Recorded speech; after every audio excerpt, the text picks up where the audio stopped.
Welcome back, students. We are taking our topic grammar and introduction. I'm sorry, there was some unavoidable disturbance. I could not continue that class. Anyhow, welcome in our this second class. So we have discussed that very difficult to define grammar. We can understand that it is a set of rules with the help of which we get the ability to use and understand a particular language.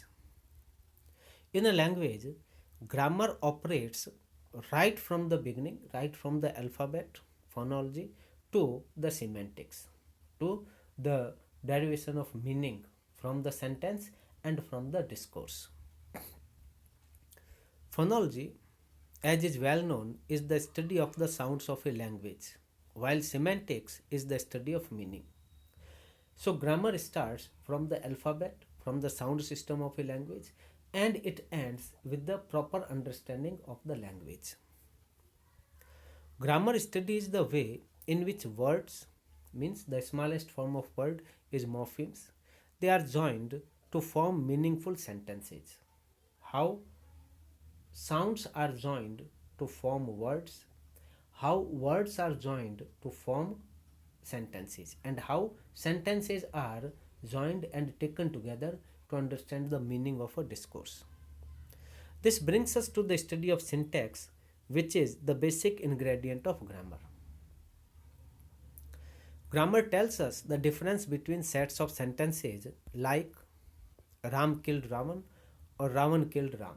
We can understand the difference. Again, so far as the pattern is concerned, the pattern is the same. There is a subject, there is a verb, and there is an object. But who is killed, we get at that difference in meaning only by identifying the subject and object. And we get this capacity, this ability of understanding with the help of rules of grammar. Does not say that Ravan killed Ram is not a correct sentence. We are not a sentence making a sense. We are not discussing the sense here. We are studying only the difference. Who is the subject? Who is the object? So we can get this ability only with the help of grammar. Grammar also includes morphology, a study of formation of words. It studies, for example, how words change their forms to express different meanings.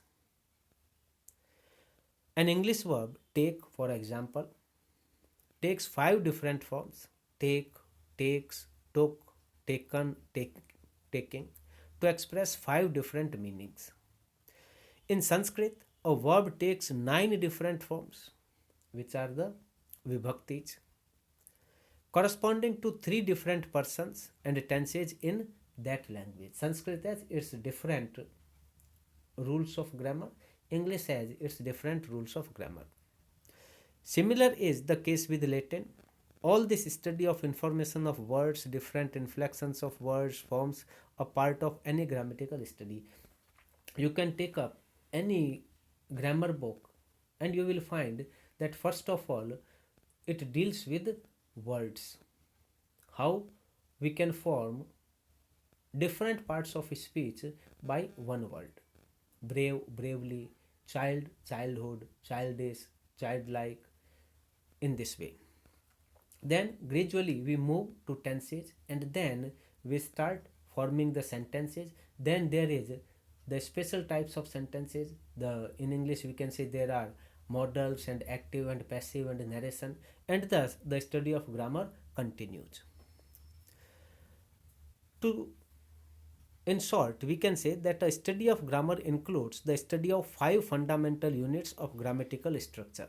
These fundamental units are morpheme, related to sound, the smallest unit in alphabet; words, collection of sounds, collection of letters making a sense; phrase, collection of words making a sense but not complete; clause, collection of words making a sentence but not complete, and sentence, collection of words that makes a complete full sense. These are the five grammatical units which are studied by grammar. And anything beyond sentence, we have so many videos, so many classes about our discourse analysis. So language, as we have said earlier, is an extremely complex phenomenon. The job of a grammarian is to study these complexities, try to find patterns in these complexities, and as far as possible, simplify them and explain them so that other people can understand. It is a stupendous task, difficult task, which is impossible to fulfill, but grammarians or students of language have, since time immemorial, been making an honest effort in that direction. There is no doubt that they have partially succeeded, but the success achieved by various linguists in the case of various languages have proved beyond a doubt that the labor put in is worth it and has not gone waste. However, the last word on grammar will perhaps never be said. Various linguists have tried to define grammar, describe grammar to perfection, but they have failed. Still, the growth is there, the development is there, and this is the reason that we are able to understand a language so deeply and so vastly.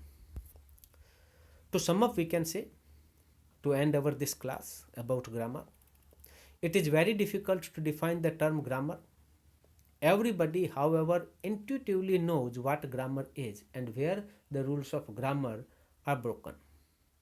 The moment a person distinguishes between a sentence and a non-sentence, he is displaying his knowledge of grammar of the language.